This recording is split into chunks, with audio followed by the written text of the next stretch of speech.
aos meus irmãos aqui presentes, aos irmãos que costumam estar conosco e não puderam estar, a parte espiritual, nossos amigos espirituais, mentores da casa, trabalhadores incansáveis, o nosso boa noite e o nosso bem-vindo a todos.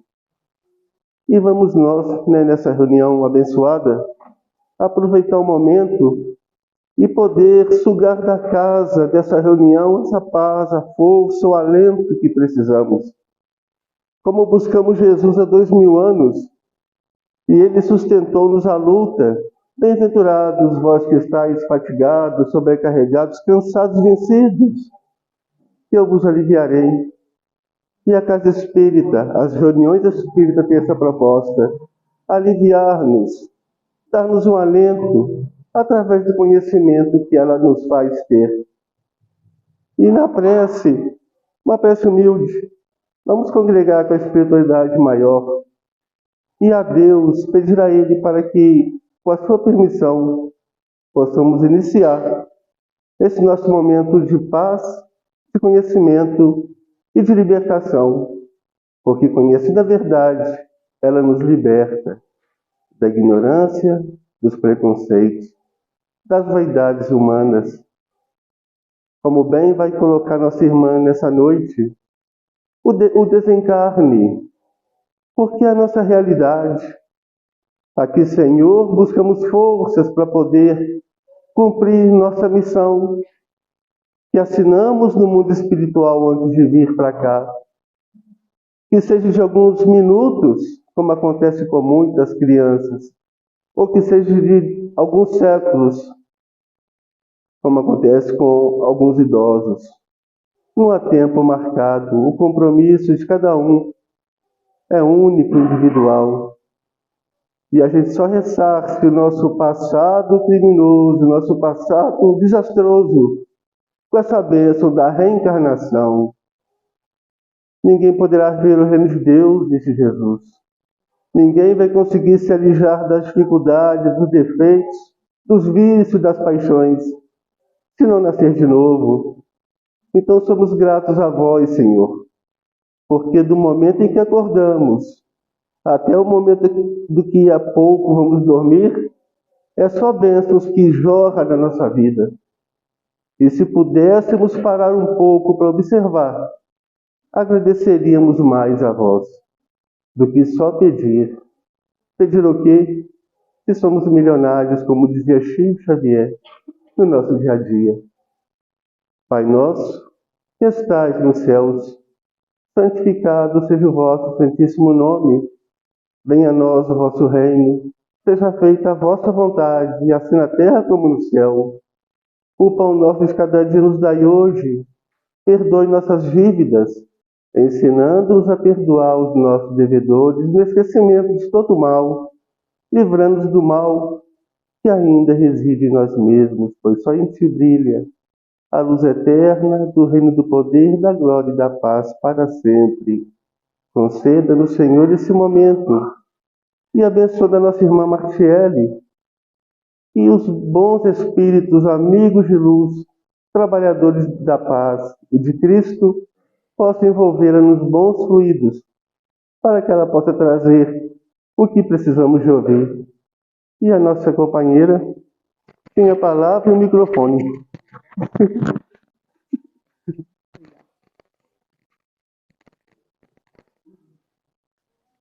Boa noite.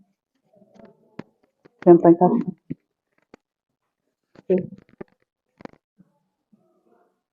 Bom, como o Rosen já nos adiantou, nós vamos falar sobre um tema não muito agradável de falar, não muito agradável de pensar, mas é necessário. É sobre o desencarne. A gente tem um certo pavor de falar disso, um certo, de pensar sobre isso, mas nós vamos ver aqui, ao longo do nosso estudo, que não é tão difícil assim, que não é tão complicado assim, e necessário, como a gente falou. Não sei se é coincidência, a gente sabe que não existe coincidência, né? Mas quando a gente entrou aqui, nós recebemos uma mensagem que fala do trabalho no além, do trabalho após essa vida aqui. Depois vocês vão chegar em casa, vocês vão ler e vocês vão ligar uma coisa a outra, vocês vão ver que tem tudo a ver. E qual que é o objetivo da gente falar sobre isso hoje, né? A gente traz aqui uma reflexão sobre um assunto que é um dos problemas mais difíceis de ser enfrentado. Todo mundo sabe disso, né? Todo mundo já passou, né, por uma situação dessa, sabe? É muito difícil, né, se afastar de alguém, e a gente sabe que a gente também vai partir em algum momento. É um assunto que traz, né, é uma situação que traz tristeza, traz dor, traz culpa, sentimento de culpa, traz muitos sentimentos negativos. E, né, envolvendo o luto, e é normal, é comum a gente sentir, mas a gente não precisa ficar alimentando isso. A gente não precisa prolongar além do que é necessário. E importante a gente refletir sobre isso para a gente perceber que faz parte da nossa jornada, né? A gente está aqui sujeito a isso mesmo, já chega na Terra sabendo, entre aspas, que vai passar por isso. E para a gente contextualizar, nós vamos passar aqui algumas reflexões, né, de épocas, como que as pessoas encaravam o desencarne em algumas épocas, a religião, como que a religião lida com isso, e também a cultura. E a gente vai entender também como que a doutrina espírita nos ajuda com essa situação, com essa questão. Mas antes é importante a gente saber o conceito, né, da palavra morte, a gente tem tanto favor de falar dela, pensar. Morte, diz os dicionários, que é a cessação da vida e manifesta-se pela extinção das atividades vitais. E para a doutrina espírita, é o desprendimento total do espírito do corpo físico em consequência da ruptura do laço fluídico que prende ou liga um ao outro quando então há o falecimento. Só para a gente lembrar, o que é, né, o laço fluídico? Também conhecido como fio de prata, cordão vital, né, ou cordão astral, para algumas crenças. Ele é um fio mesmo, assim, se alguém consegue vê-lo, né, vai ver um fio mesmo, é uma ligação entre o espírito e o corpo, que funciona aqui para a gente no momento do desdobramento, por exemplo, para manter a gente aqui vivos ainda, enquanto o espírito precisa realizar suas atividades, enquanto o nosso corpo dorme, por exemplo, né? Ele é um apêndice energético, que transmite energia vital para o corpo físico durante o desdobramento. E quando desencarna, ele se rompe. É simples assim. Não é tão simples assim não, né? Mas, e é os aspectos históricos, né? Para a gente entender aqui. Na antiguidade, eles já acreditavam, já tinham essa familiaridade com a morte, acreditavam até na possível comunicação dos desencarnados com os encarnados. E quem aqui nunca ouviu falar em múmias, né? Mumificavam os corpos lá no Antigo Egito. Até animais também eram mumificados. E isso porque eles acreditavam que o espírito ia voltar, só que eles acreditavam que ia voltar naquele corpo. E enterravam junto com os tesouros dos faraós, por exemplo, que eles acreditavam que ainda iam continuar sendo donos daquele tesouro em próximas vidas por aqui. E lá também, na época ainda na antiguidade, tinha nas sociedades tribais de lá, o indivíduo ele era muito menosprezado, né? Não era tido como uma parte importante do todo. Então, desencarnava e ele simplesmente já entrava ali no mundo dos mortos. Mas ainda assim, eles acreditavam, eles tinham essa familiaridade e acreditavam numa possível comunicação. E aí na Idade Média, né, tem uma forte influência da religião. Já começa a religião a falar mais alto e continua também com essa influência, essa forte ligação, com familiaridade com o desencarne. E eles esperavam passivamente chegar esse momento. Não tinha aquele desespero, não tinha aquela questão de ter que aproveitar a vida ao máximo de maneira errada. Eles esperavam passivamente. E tinha também o respeito ao desencarnado. Eles já tinham essa ideia de respeito. E aí a gente vem para a Idade Moderna. A Idade Moderna, onde a gente, né, pode considerar que a gente está hoje, né, mais aprofundado, depois, né, da Revolução Industrial, onde o consumismo começa a falar mais alto. As pessoas começam a correr atrás de conquistas materiais, um pouco mais exagerada do que antes. E aí começa a deixar os doentes, os idosos, por conta dos hospitais, ao invés de cuidar em casa, como antigamente era feito. E o hospital, vocês vão concordar, o hospital ele é um lugar que luta pela vida, busca salvar vidas. E aí, alguns dizem que a morte é um fracasso da medicina, onde a medicina não consegue fazer, né, o que eles não conseguem mais fazer, temos a morte. Mas a gente também não precisa ficar, né, pensando tanto nisso, como algo ruim, como um fracasso mesmo na medicina. Né? Como a gente falou no começo, é necessário pensar, é necessário falar sobre isso. Mas não precisa da gente viver o tempo todo pensando nisso.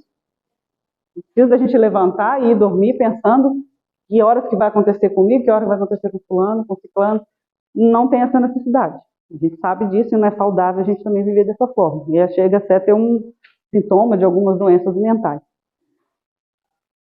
Entrando na questão da cultura, né, tem um professor de antropologia da Universidade do Havaí, ele chama Dr. Frank Mahoney, ele colocou, assim, só para exemplificar, os americanos, os costumes dos americanos não só do norte, todos nós aqui da América mesmo, e o pessoal das Ilhas Truk, lá no Pacífico, só para a gente ter uma noção.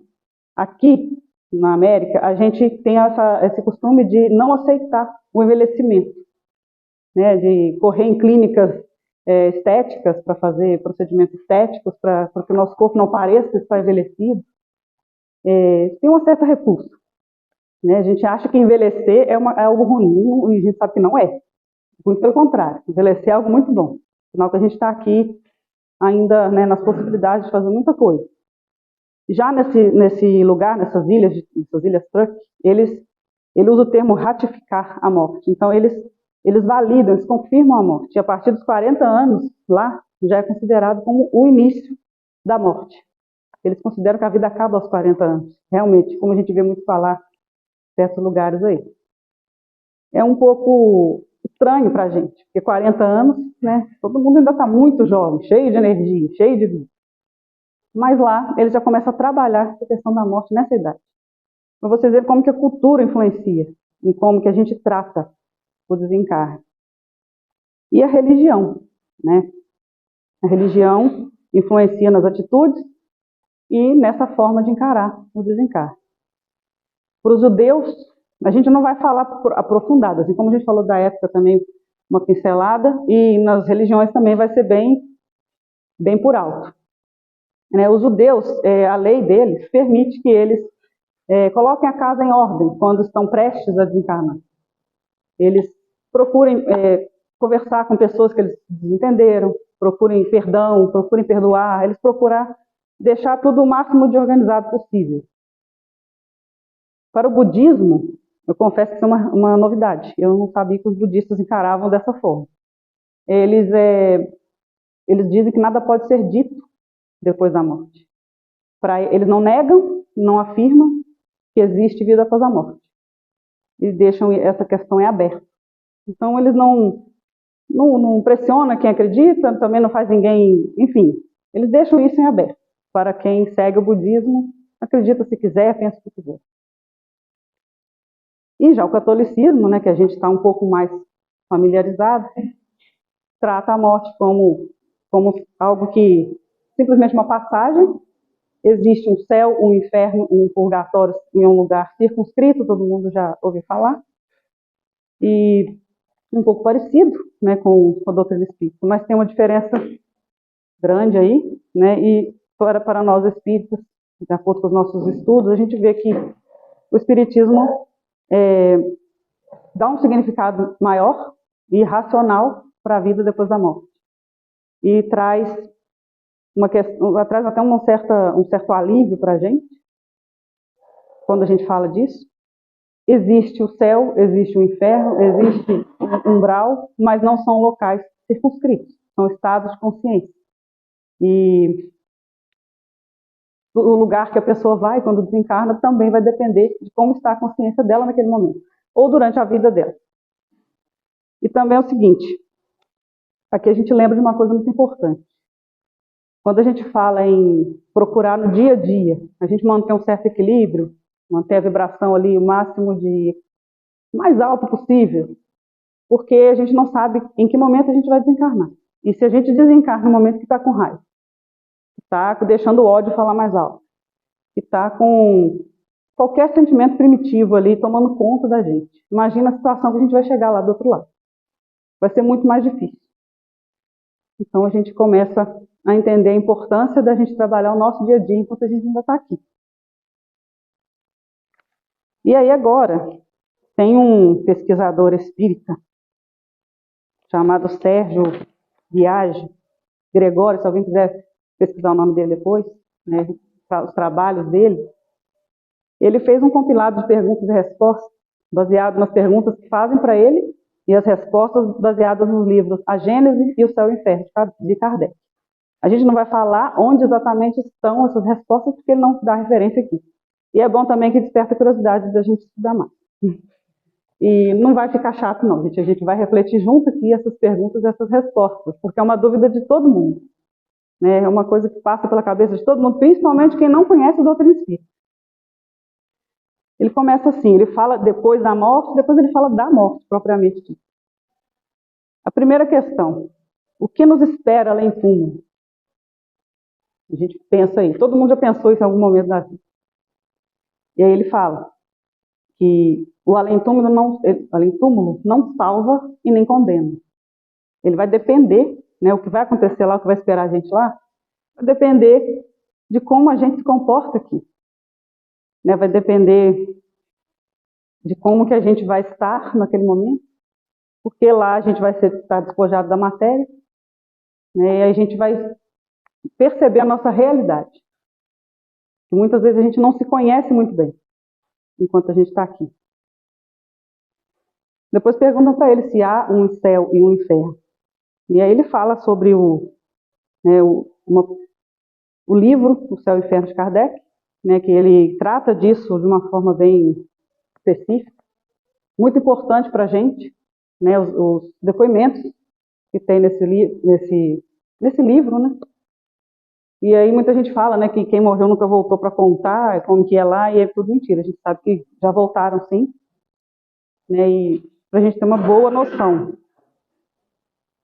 E ele fala, né, que o Espiritismo esclarece que tanto um quanto o outro deve ser entendido como estado mental, como a gente falou.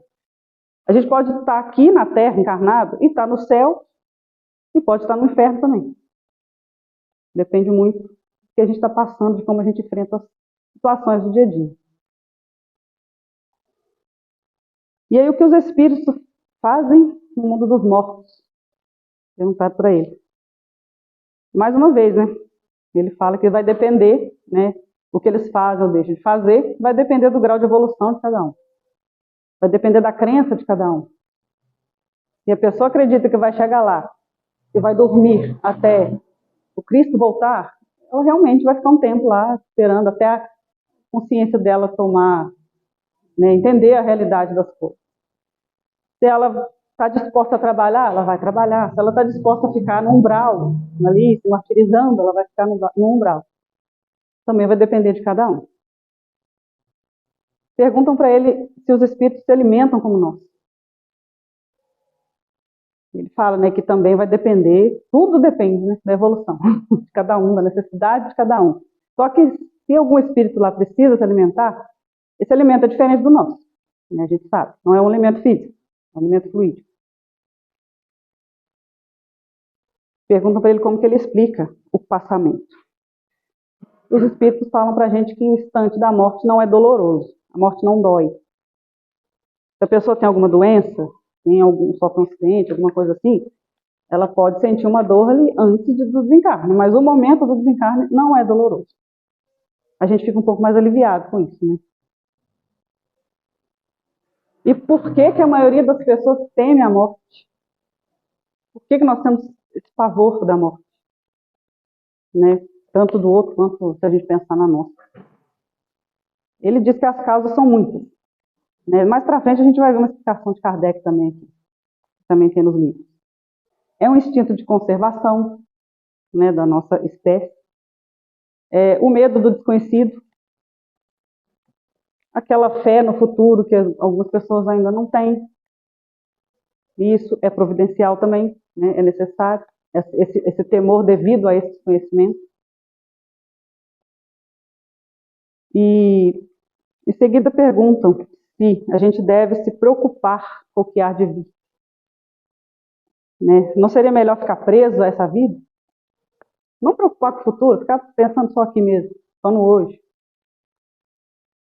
Aí ele fala, preocupar no sentido de nos modificar nessa vida.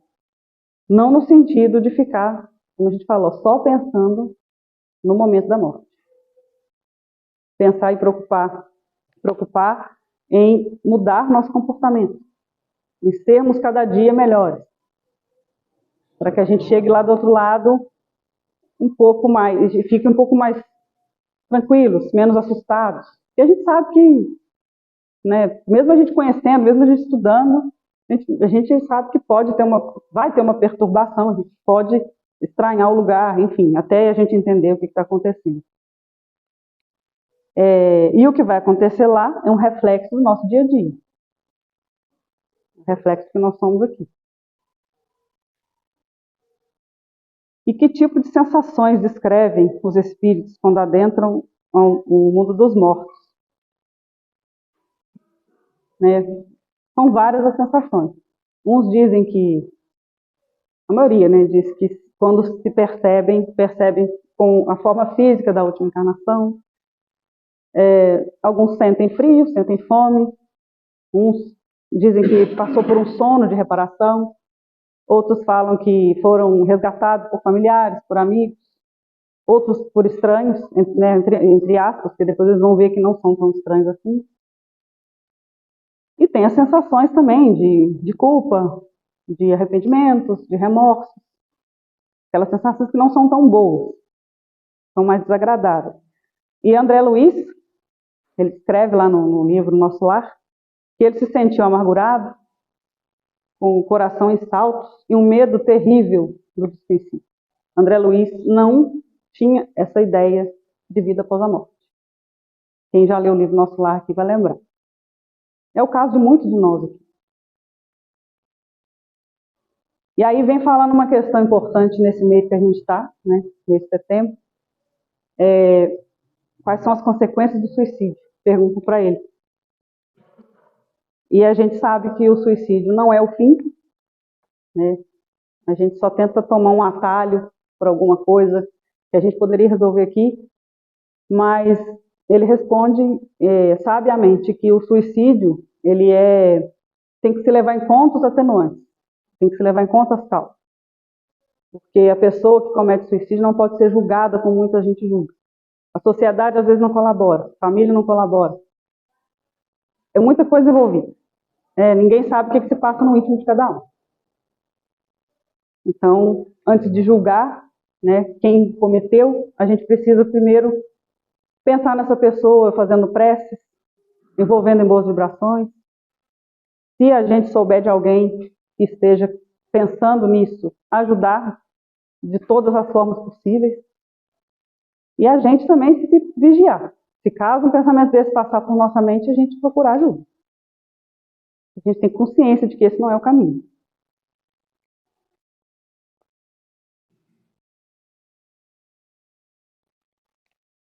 E ele continua aqui. Qual que é a relação do perispírito e da desencarnação? A gente precisa lembrar o que é perispírito primeiro, né? Para quem esqueceu ou para quem ainda não sabe. O perispírito ele ele dá forma ao espírito, ele envolve o espírito, né? Permitindo assim a ligação do espírito com o corpo. Ele é formado de acordo com o lugar que o espírito vai habitar, né? De acordo com o material daquele lugar, de acordo com a evolução do próprio espírito, com as necessidades do espírito, e ele permite que o espírito traz de imperfeições seja ali refletido no corpo, para ser trabalhado e o espírito poder fazer o que ele tem que fazer aqui na Terra.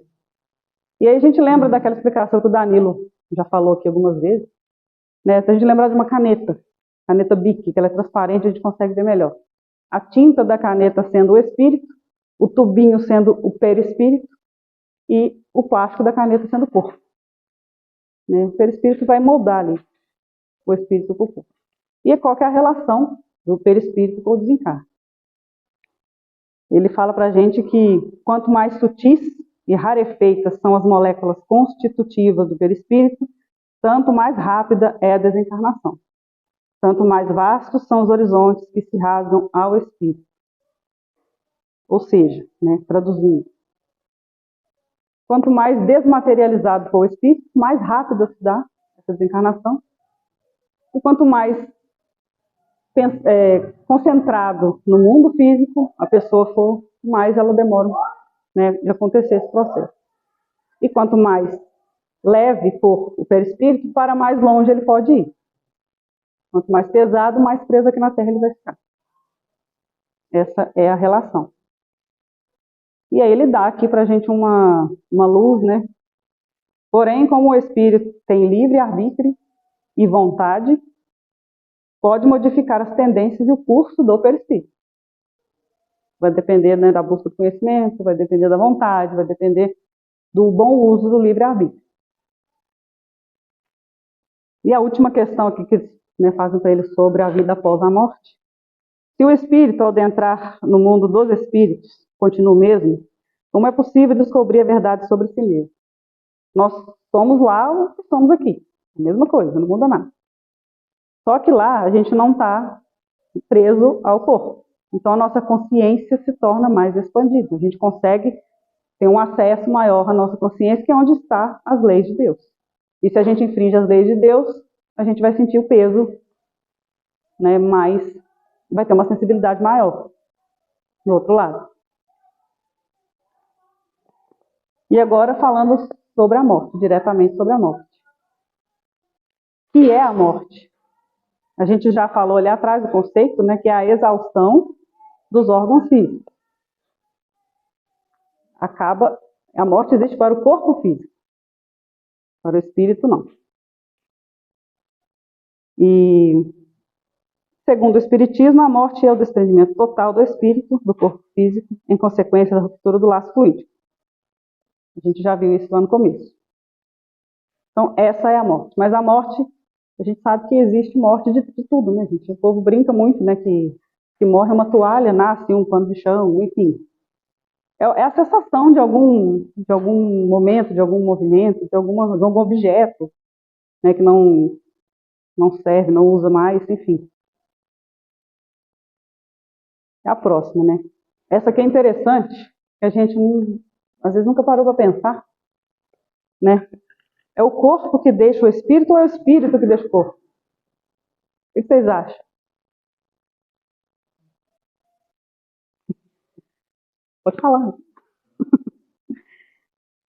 Acho que a gente nunca parou para pensar nisso. Mas a verdade é que é o corpo que deixa o espírito. Porque o corpo não tendo mais vitalidade, ele se desgarra do espírito. O espírito não consegue mais ficar ali porque o corpo não tem mais aquela energia. A gente nasce com uma quantidade vamos falar em termos materiais, que está mais fácil.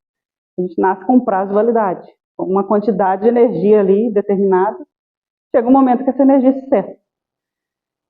E aí, pode acontecer que na Terra de eles anteciparem essa cessação e pode acontecer de eles prolongarem.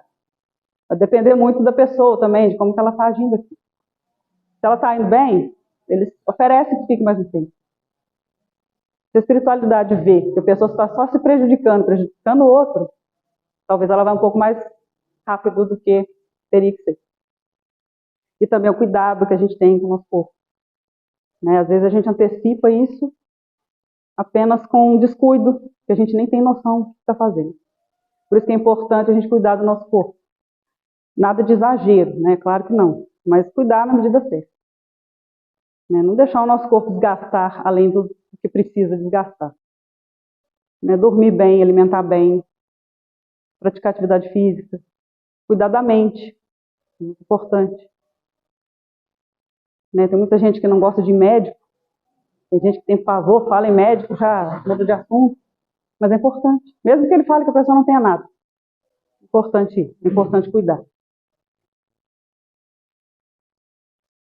E de onde vem o temor da morte? O que vocês acham que de onde vem? A gente falou ali atrás de uma pincelada ali, mas Kardec dá uma explicação um pouco mais detalhada. Ele fala que esse temor é um efeito da sabedoria da providência em consequência do instinto de conservação comum a todos os viventes. É necessário enquanto não se está suficientemente esclarecido sobre as condições da vida futura. Quando a pessoa ainda não tem esse conhecimento da vida após a morte, precisa sim ter esse certo medo para ponderar as atitudes dessas pessoas aqui. Para que ela não saia fazendo tudo que vem à mente. Mas depois que toma conhecimento que existe vida após a morte, a gente tem ali que aqui é só uma passagem, né? Que tudo vai continuar depois, né? As coisas mudam.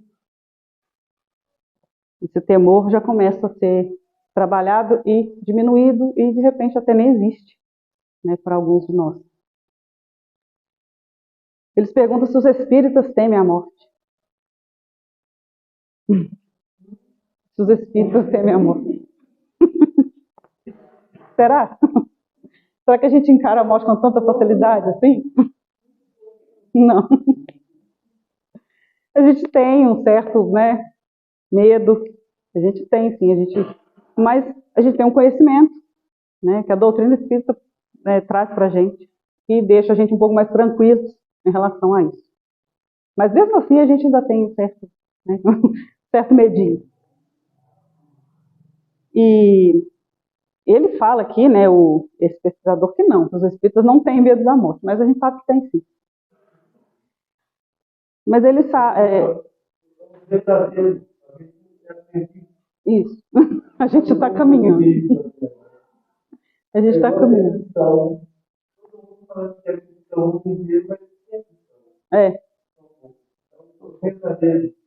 Esses aí não tem. O Chico Xavier da vida, por exemplo, não tinha medo. Divaldo, também acreditamos que não. Não existe. Ela traz um certo desconforto, por isso que a gente tem esse medo.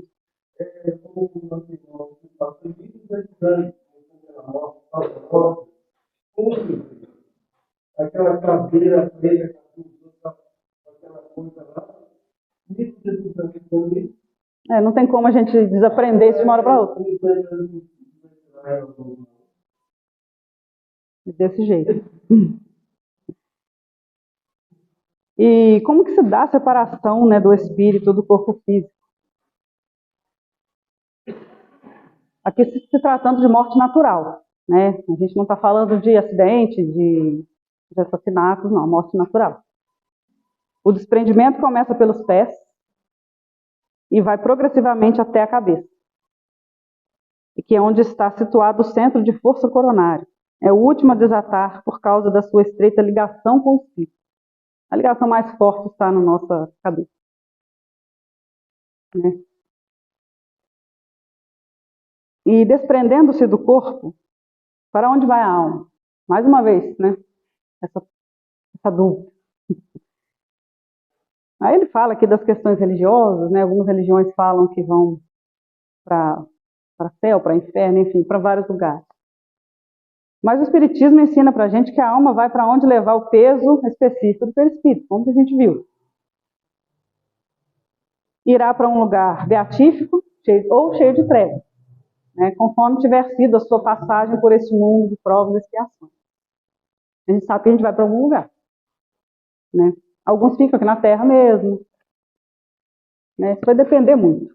Por isso que quando uma pessoa não tem, né, não tem nenhum contato com a doutrina espírita, pergunta para a gente, ou às vezes só chega falando sobre alguém que desencarnou, alguém próximo, querendo ouvir alguma coisa específica, a gente não sabe o que falar, não tem o que falar. Porque a gente não sabe para onde aquela pessoa foi. A gente não sabe como aquela pessoa está. Isso é muito íntimo. Às vezes nem a própria pessoa se conhece bem, como que a gente vai saber? Então o máximo que a gente pode fazer é prece e pensar naquela pessoa bem. Né? Idealizar sempre aquela pessoa feliz, sorrindo, trabalhando, cheia de vida. É o que está ao nosso alcance fazer.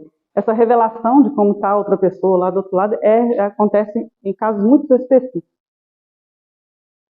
Não acontece assim, né, do jeito que a gente pensa. E outra pergunta que talvez a gente nunca parou para pensar, né? É o vivo que está morto ou é o morto que está vivo? Não é? O que vocês acham, gente? Então, né? Passando o momento de adaptação ao mundo dos encarnados, somos levados a aceitar que os desencarnados estão mais vivos do que nós. Então, é o morto que está vivo. Né? A gente está vivo aqui e eles estão vivos lá. Ou aqui também. Vai depender muito da situação. E por que a gente pensa muito na morte dos outros e não pensa na nossa? Por que será? Falou alguma coisa? Mais uma vez, Ah, tá. Isso.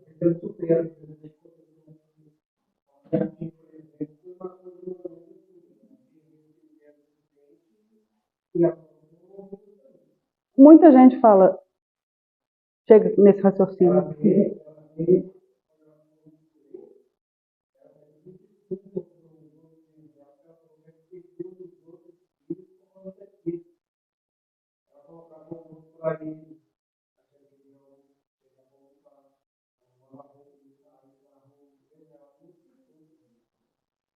Mas isso é muito comum, né? Acontece muito, porque a gente tem um apego muito grande com as pessoas. Né? A gente vai ver aqui na frente essa questão do apego. Nós ainda não estamos preparados para enfrentar. A gente está aqui refletindo para ver se abre, né, um pouquinho a mente da gente.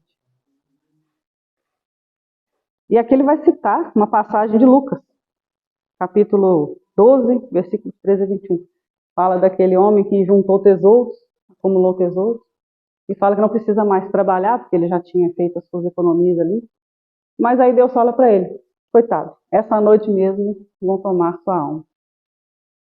O que eles estão querendo dizer com isso? Que a gente precisa aproveitar o dia de hoje, o momento, fazer tudo que está ao nosso alcance, para a gente ir para o próximo, não fazendo com questão de egoísmo, não, é fazer para a nossa evolução, para a gente se melhorar. Se a gente está num passeio, vamos aproveitar o passeio. Se está trabalhando, concentra no trabalho. Se está com a família, concentra, aproveita aquele momento com a família. E hoje a gente tem muitas distrações por aí. É televisão, é celular, enfim. Então é interessante a gente começar a aprender um pouco dessas coisas e aproveitar as pessoas, aproveitar as situações. Se não está satisfeito com o que está fazendo, por exemplo, se não está satisfeito com o trabalho, dá um jeito de mudar, gente. A gente não é obrigado a viver insatisfeito, a gente não é obrigado a viver contrariado. Se é uma coisa que a gente pode mudar, vamos dar um jeito de mudar. Agora, se é algo que não dá para mudar, a gente aceita. Aceita, faz as pazes com aquela situação e vive desse jeito. Não adianta revolta, não adianta reclamação. O importante é aproveitar o momento. Enquanto a gente está aqui, fazer o que precisa ser feito. E deixar o egoísmo, o orgulho, de lado. Não ficar pensando só no nosso umbigo, só na nossa volta, só na nossa família.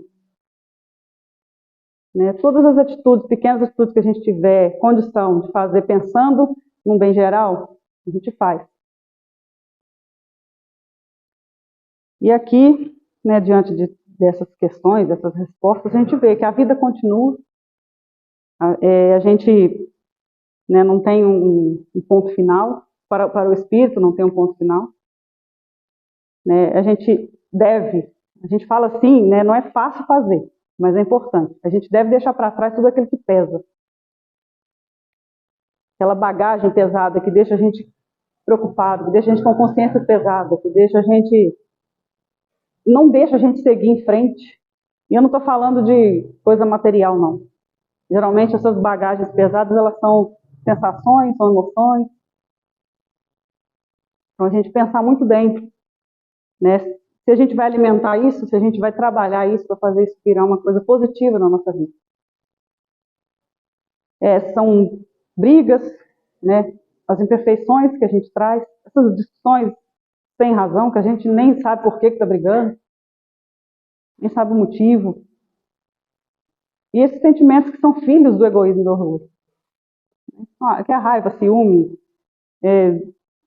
enfim, agora a gente nem lembra, mas são tantas coisas ruins que a gente às vezes alimenta sem necessidade, né? E cria uma situação complicada, uma vibração, né, complicada ao nosso redor, as pessoas que estão à nossa volta. E aí a gente fala do apego, né? Os vícios do apego. O apego é um comportamento um tanto quanto egoísta. A gente se apega a coisas, a gente se apega às pessoas. E aí a gente precisa entender que todos nós temos que seguir um curso. Todos nós temos que encerrar ciclos e começar novos ciclos. Se eu preciso, o meu familiar também precisa, meu amigo também precisa. Então a gente tem que deixar isso acontecer.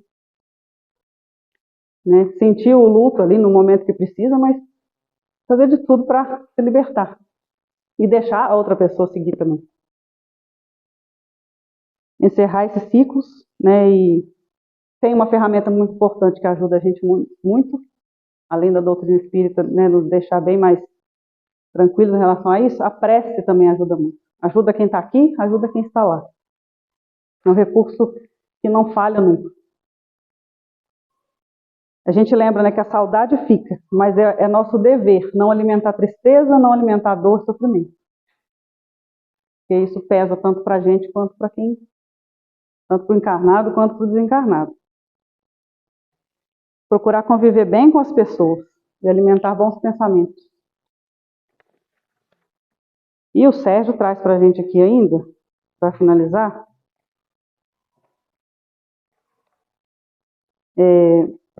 preparação para a morte. Como funciona essa preparação para a morte? A única preparação verdadeiramente útil é uma vida bem aplicada. É a vida, propriamente dita. Assim, o perdão aos inimigos, o sentimento de dever cumprido e clareza de consciência tem um peso muito maior do que toda a preparação formal. Perdão, dever cumprido, são coisas assim que a gente busca todo dia. E tem um trechinho, né, do Irmão X, Espírito Irmão X, no capítulo 4 do livro Cartas e Crônicas. Ele fala um pouquinho para a gente sobre essa preparação. Comece a renovação de seus costumes pelo prato de cada dia. O que a gente anda comendo? O que a gente anda alimentando em nossos pensamentos? Um detalhe. Os excitantes largamente ingeridos constituem outra perigosa obsessão. São aquelas substâncias que podem provocar vício. A gente, hoje é só um pouquinho, amanhã é só um pouquinho, quando vê você não vive sem isso mais. Deixe os testamentos em dia. Ou seja, procura resolver seus problemas, ou não deixar problemas, né, acumular para outras pessoas resolverem. Pensar, amanhã, se eu morrer, vai ficar por isso mesmo? Não vai ficar por isso mesmo, a gente sabe que não fica. Procurar se acertar com as pessoas enquanto a gente ainda está aqui. Não criar inimizades, não criar problemas para o outro. E ele fala aqui, não se apegue demasiado aos laços consanguíneos. É difícil. Isso aqui talvez seja o mais difícil. Né? Não tem como a gente não se apegar. Mas tentar não se apegar demais. Para compreender. Convença-se de que você não experimenta simpatia por determinadas pessoas. Há muita gente que suporta você com muito esforço.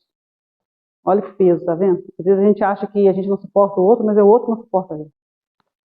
Então, vamos procurar se conhecer, né? Aquele exercício que Santo Agostinho fala para a gente na questão 919. Esse é um método de autoconhecimento, existem vários, cada um vai achar um que vai se adaptar melhor.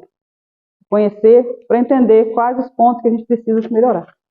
Não vamos conseguir dar conta de melhorar tudo de uma vez, mas o que tiver ao nosso alcance fazer agora, a gente vai saber achar o caminho e vai conseguir fazer. Pensar o que é essencial para mim, em que eu devo concentrar minhas energias, meus pensamentos.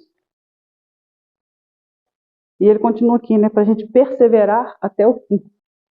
A gente chega um momento que a gente cansa de algumas coisas, mas a gente precisa ter em mente que tudo passa.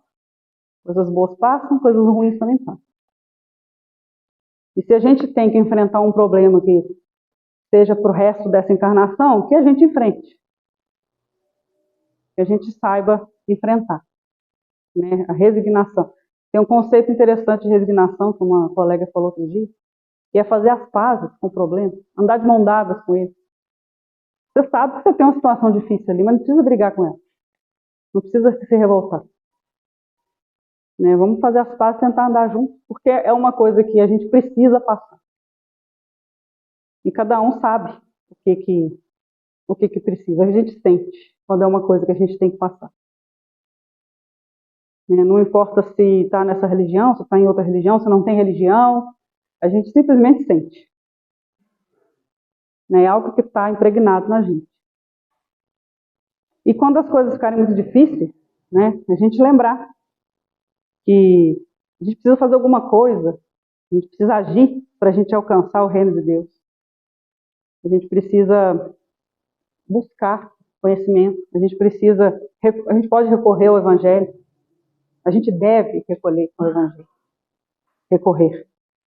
Agir para o bem de todos, fazer algum trabalho voluntário, qualquer coisa que seja, para você fazer algo para alguém, a satisfação é imediata e duradoura. E pode acontecer que a gente se acostume a viver desse jeito. Né? E diante dessa situação difícil, um problema muito sério, ou um problema corriqueiro do dia a dia, a gente parar, respirar, né? Porque a gente às vezes não dá tempo, a cabeça da gente não dá tempo da gente encontrar soluções. Então para de pensar naquilo tempo, faz uma prece. No outro dia, com a mente mais tranquila, a gente para de concentrar no problema e concentra na solução. E a gente aprender com os nossos erros, os erros nossos e dos outros também. Então, tinha um professor no Colégio Barroso, quando eu estudei lá, ele falava que para todo problema tem uma solução. Se não tem solução é porque não é problema. E aí a gente está preocupando à toa. A gente está criando problema.